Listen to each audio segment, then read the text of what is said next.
मोनी सलाही और इमरान रियाज आपस में उलझ पड़े।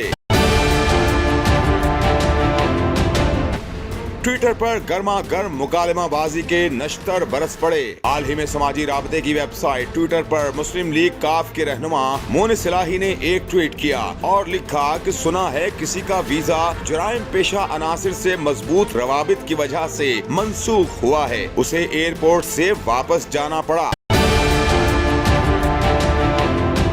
जानिब सीनियर सहाफी और एंकर पर्सन इमरान रियाज खान ने मोनी सलाही के ट्वीट पर रीट्वीट करते हुए लिखा कि नाम लो ना मोनी सलाही साहब, मेरा वीजा कैंसिल हुआ है और हाँ, जिनकी वजह से हुआ है उनका नाम लेने की भी जुर्रत पैदा करो। सीनियर सहाफी ने मजीद लिखा कि happy to stay in Pakistan. लेकिन बात यहाँ पर खत्म न हो सकी। रहनुमा मुस्लिम लीग का मोनी सलाही ने इमरान रियाज को रीट्वीट करते हुए लिखा, इमरान साहब ये आपके लिए नहीं था। मोनी सलाही ने ट्वीट के आखिर में लिखा कि क्लासिकी मिसाल हवा में उड़ता हुआ तीर।